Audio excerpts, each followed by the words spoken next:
Hey guys, quick little update announcement before we get into the actual video. So for those who follow me on Instagram and Facebook know that this channel unfortunately got a strike on YouTube last week. So the results of that, I wasn't able to upload on this channel at all for last week. That's why you guys missed some videos. Also, some recent videos have been deleted off my channel, unfortunately. Trying to figure out what actually went wrong and trying to avoid that happening in the future. But as a result, I did post some content and videos on my second poker channel that I created. Something I've been thinking about for a long time. So it was actually a good time to get myself actually going with this. So link is in the description below. It's really just going to be me posting on that channel Tuesdays and Thursdays when I don't upload here. Going to document some online cash games, online tournaments, and really just online play. Kind of like a live stream feel. Longer videos, unedited. So hopefully you guys enjoy some content there. If you don't have any content to watch and you want to watch something poker related, that is the channel to go to. I got a couple things happening soon, so I'll keep you guys updated when the time comes. And follow me on Instagram and Facebook. Best ways to connect with me, I'll update everyone there on those platforms if anything does happen to this channel again. But for the time being, everything should be back to normal. I'll be uploading 3 times a week now, and hopefully you enjoyed this video. Got a lot of content for you guys this week. I'm super excited for the videos that are coming out this week, so definitely be on the lookout Monday, Wednesday, and Friday. So anyways, thanks for watching. Let's get into it. What's going on, guys? Your boy Ethan. Hope you're having a great day. Welcome back to another video on the channel. And before we do anything, I'm finally doing the thing that I've been needing to do for literally like a month and a half now, is get a haircut. Look at this. Look like a freaking bulb, like what my natural hair looks like. No more wearing hats for the next, I guess, month-ish. No more wearing hats on the channel for the next month. Let's go ahead, get a haircut, and let's get onto the video and get on with the rest of our day to go to Encore. Let's do it right now. I don't know how to snap, so how about this time?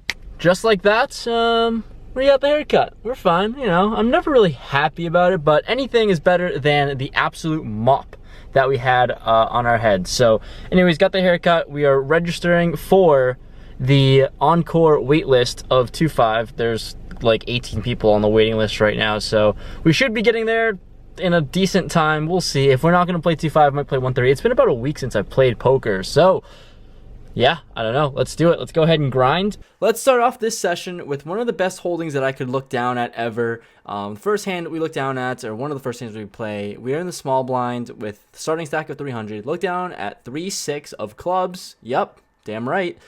The button open limps, opens the action and limps. So here, given the opportunity and initiative, let's raise it up to really just balance our range from aces that we normally play to, you know, suited double gappers like this one. So I raised to $11 and we get the big blind and the button to call. So we got some action. So let's just go to a flop, see what happens.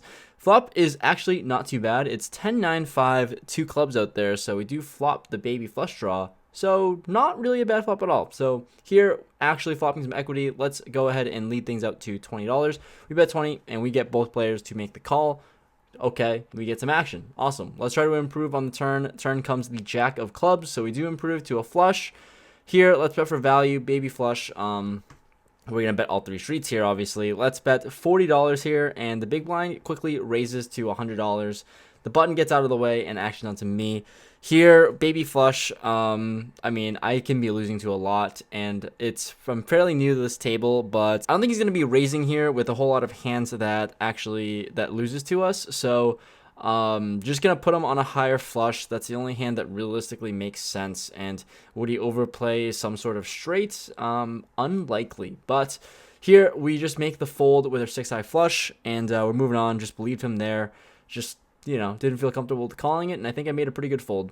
Next hand, we have pocket kings under the +1, an actual real hand this time. Under the gun player limps, I raise things up to $15, and the player to my left and the under the gun player makes the call, so just us 3 super close together. Let's go to a flop with a premium hand. Flop comes deuce 3-6 rainbow. Pretty decent flop for us, and when action onto me, just going to c-bet here once again, obviously. Bet half pot of $20. Let's just try to get some value here with our big pair. Once again, we get some action because both players decide to make the call.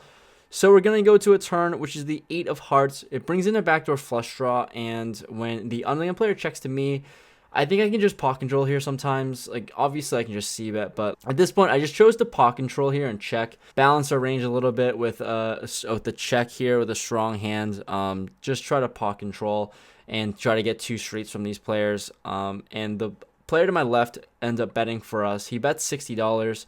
The unknown player folds and actions onto us. Obviously, we are not getting away from this hand. Let's just see a river and see what happens. So we decided to call the $60 and evaluate a river. The river is the 5 of hearts. Super connected. Backdoor flush draw gets there. It's pretty disgusting of a board, actually. Not going to be betting here for value. Let's just get the showdown on this super connected board. I check, and the player to my left thinks for a little bit and ends up checking reluctantly. He shows pocket 8s for a turned top set, and couldn't find another barrel to bet for value on the river there. But yeah, we got away from that one. We might have to make a crying call on the river, probably, given our line. We just super under-repped our hand. But I'm glad he didn't bet, because we were actually beat. Hand after that, we have ace-queen of diamonds in the hijack, and I raised to $15 over a limper. Pretty active table, because we get 4 callers, so we're going 5 ways to a flop. Flop comes king high. It's king 8-4 rainbow. Pretty dry board, and actions onto me when it checks around to me. Here, let's just check. Not going to bet ace high into 3 or 4 other people, and let's just see what happens. So action ends up checking all the way around this flop. The turn is the 7 of diamonds, brings in our nut flush draw, and action checks to me once again, and I think I can definitely bet here. Probably is a bet for sure, since we did increase our equity. We definitely put some money in the middle here, but I decided to just check, play the lower variance route, go with the lower variance route, and see what happens. The late position players do not call, so once again, let's go to a river.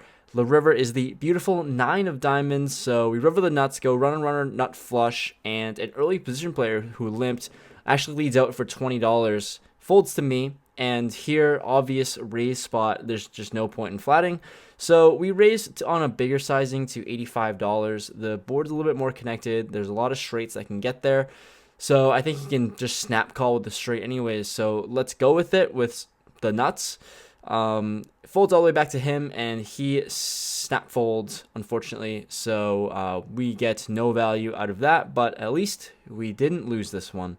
Next hand, we have 8-9 of diamonds in the cutoff, and it's a 7-way limped pot. Not a whole lot to talk about pre-flop. 7-way limped pot. Let's go multi-way to the flop, which is pretty good for us. It's king 9-9, 2 clubs out there.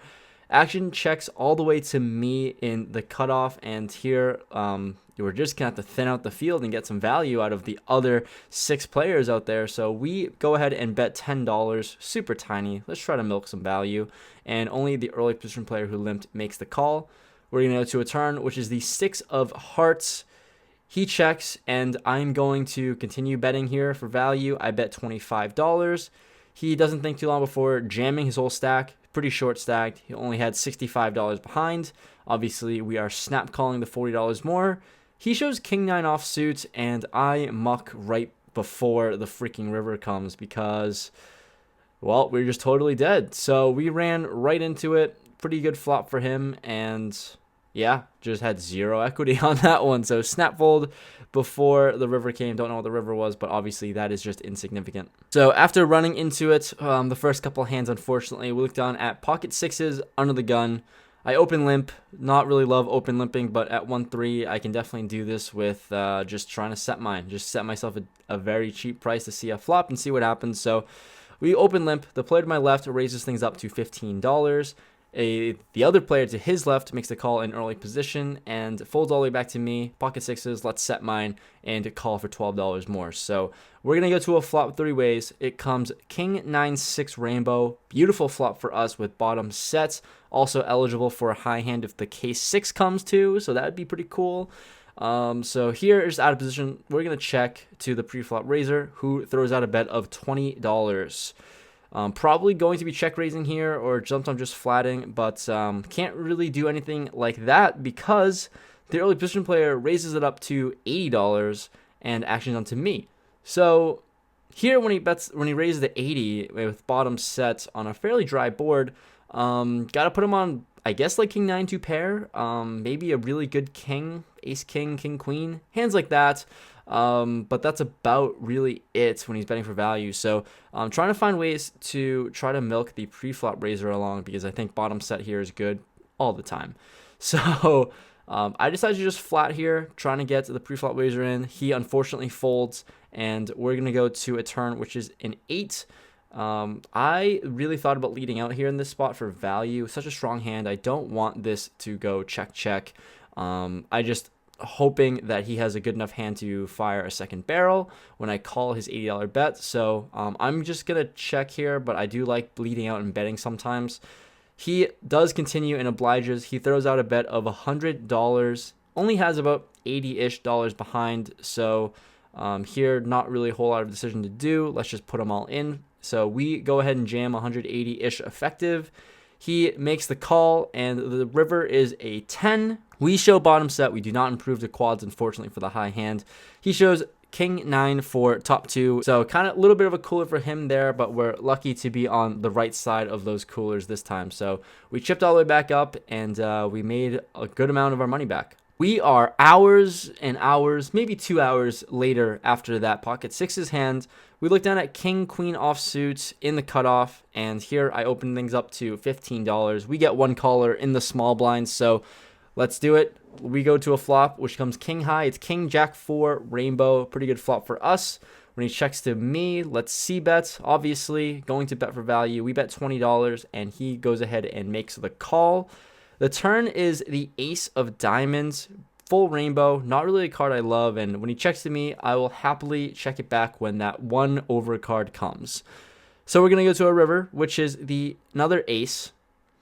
We go to a river, which is another ace. So pretty good card for us, actually. We have top pair-ish, top kicker to a certain degree, yeah. So when he checks to me, I am the most definitely going to have to bet here, but I don't know what kind of sizing he can call. So we bet really tiny, just another $20 bets, just milking in his entire range. I think he's just forced to call, even with a jack sometimes. So, yeah, he does call, and we show our hand, and we're good. So love to get thin value on that. It's an obvious bet spot, and sizing maybe could have gone $30, but I'm happy with getting paid with 20. Following hand is a pretty fun one, I think. We have 10-9 of hearts on the button. Got 700 in our stack right now, and the dealer is Ryan, best dealer at Encore. Shout out to you. And the early position player raises things up to $10. We get a caller on the cutoff, and actually not to me. Sometimes I 3-bet suited connectors, but here totally in position. Like I think I go 50-50 with 3-betting this spot or not, but went for the lower variance route this time. We're just gonna call. Hopefully get some value on the flop, see what happens. So I call, the small blind calls, and the big blind does the 3-betting for us, but it's tiny. It's $30. So yeah, there's $40 in the middle, and he 3-bets the $10 raise to 30.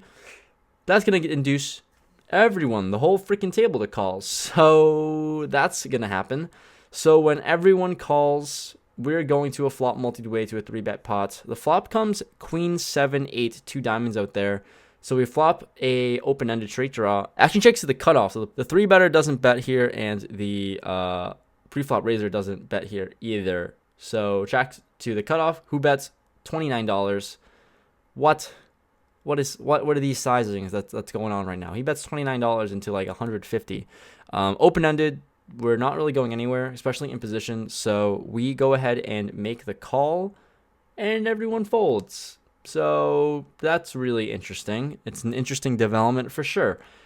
So we're just going to see what happens. We're in position at least, and we were very much priced in to see a turn. The turn is an 8, pairs the board, and he quickly checks this card. Sometimes I can lean in towards betting here. Obviously it's a semi-bluff, but here, just not really sure what in the world is going on. So we go ahead and check, take the free card, and hopefully try to improve and get some value. The river is the ace of hearts, so I guess, doesn't improve us at all, and we got 10 high. He checks once again, and it seems like he's super weak. Now, with so much money in the pot, we're definitely incentivized to try and take this thing down and win it, especially when he's showing so much weakness on the turn and rivers. I go ahead and just jam about 125 effective, give or take, something around that size. That's all he had left in his stack. He goes ahead and thinks for, 30, 45 seconds before making the fold. So we get that bluff through. To feel good about that one. Felt like I picked a decent spot to go ahead and jam. He showed a lot of weakness. Obviously, 10 high wasn't good. We take it down, so that one was cool to share. Next hand, we have pocket queens in the cutoff, and I raise things up to $18 over 2 limpers. And action ensues because the button calls, the small blind calls, and one of the limpers in the hijack makes the call as well. So we're going to go multi-way to a flop, and the flop is pretty good. It's Queen Jack 9 rainbow, top sets on a really connected board, and action checks all the way to me. Here, top sets, multi-way, we're betting. We bet $55. Also, another cool dynamic, it's another opportunity to get a high hand in this spot. So we're really hoping that we can find that last queen out there to get a $1,000 bonus too. That'd be pretty cool. So we have 55, and only the player in the small blind makes the call. So we're going to go to a turn, which is the 4 of clubs, brings in a backdoor flush draw, and he checks to me. He is sitting with a pretty short stack when he calls the 55. He has about like 120 left, so when he calls the 55, seems like he's going to be committed to the rest of his stack here, and really confident we have the best hand when he doesn't raise jam or when he doesn't just lead out on that turn there. So we go ahead, stick it all in with top sets, 120 effective. He thinks and ends up making the laydown, so we don't get to see a river. We don't know if we hit that case queen, but that is the hand. The last hand we'll go over, this one is interesting. I feel like we go through a lot of interesting spots, but this one I thought I just didn't really know. So pocket queens, once again, in the big blind with an under the gun straddle. The under the gun +1 limps. It folds all the way back to the player to my right on the small blind, and he goes ahead and min raises it to $12. Action to me, really strong hand. We're going to 3-bet this $12 raise. We go ahead and raise things up to $40. It folds all the way back to the small blind, and he ends up making the call. So pretty standard so far. We're going to go to a flop. It's super dry. It's Jack Deuce 3 rainbow, and he checks to me. Here with the overpair, just trying to get his entire range to call. He only has about 127 in his stack, so we go ahead and bet a smaller sizing here of $30. Just trying to get, the pocket 7s through 10s of the world to call, and obviously top pair of jacks is definitely committed here to this flop. I bet 30, and he doesn't think too long before just ripping his whole stack in, $127. I go deep into the tank because this isn't the player type to be ripping it all in too light here. So I think sets are very much in his range. I don't even think he jams top pair in this spot. So I'm just really not sure. I really thought about folding my overpair, but that's just really hard to do for such an insignificant amount of money. So it's only like $90 more, $97 more. So it's, it's significant enough where I want to make the right decision. And ultimately, I just couldn't fold here because I realistically only think that I'm losing to 2s or 3s, and I don't think he jams top pair. Even ace jack, I don't think he jams that. So I toss in the call with the overpair, just not really sure where I'm at. He flips over pocket aces, so we got 2 outs. The turn is an ace, so we're totally dead, and we lose that one, and we double him up there. So this one just blew my mind that he only raised to $12 out of the small blind on a straddled pot to $12. That was really annoying for me. I just was super tilted after this one, and I kind of talked about it in the outro, but anyways, on to the outro. I don't know what it is. You haven't had you guys haven't heard a nice positive outro from me in a long time for some reason, especially when I play 1-3. I haven't booked a winning 1-3 session in so long. I don't know what it is.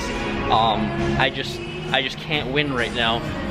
Little tilted. I left the table just now because I didn't go over the last hand with you in the hand analysis, but soon after running queens into aces, like 3 hands later, we pick up king jack suited, and we run into ace jack suited on a dry jack high flop. We lose 2 streets of chips or value or whatever to him, and it was a pretty big hand because it was actually a 3-bet pot because someone jammed, but yeah, 3-bet pot, jack high flop, super dry. We call 2 streets, and we lose to ace jack, so just very typical. Yeah, so I ended up booking a loss on the session. Surprise, surprise. I was in the game for 600, out of the game for 510, so losing 90 bucks, like, it's not bad, right? I'm not gonna like complain and say it's the end of the world. It's just frustrating because I just want to win, and I take every loss so like, I just take every loss so like, I don't know, like personally? I don't know what it is. I just expect to win, and I'm not right now, especially at 1-3. And I just know I can grind these games out. I was playing pretty good today and just couldn't get the cards to fall for me. Had a couple opportunities for the high hands that didn't come through, unfortunately. And yeah, so that's what it is right now. We're sitting, we can't win at 1-3, but we can somehow win at 2-5, even though I'm like very uncomfortable playing for the most part. Yeah, I'm definitely a little uncomfortable playing 2-5, but at the 1-3 level, I can just sit there and play all day. But you know, had to leave, a little tilted. But anyways, that's the outro of this video. We gotta find a way to win. I don't know what it is about it. I can't find a way to win.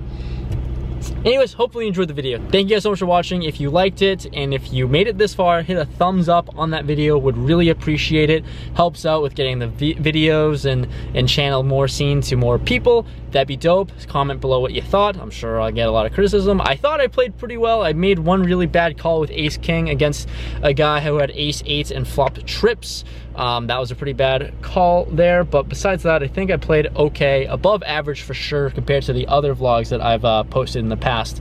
So anyways, thanks for watching, and I'll see you. If you want more information about online poker, about the 10K guarantee tournaments, hit me up as well. Everything's in the description below. I'm signing off. Peace out. Thanks for watching. See you guys next time.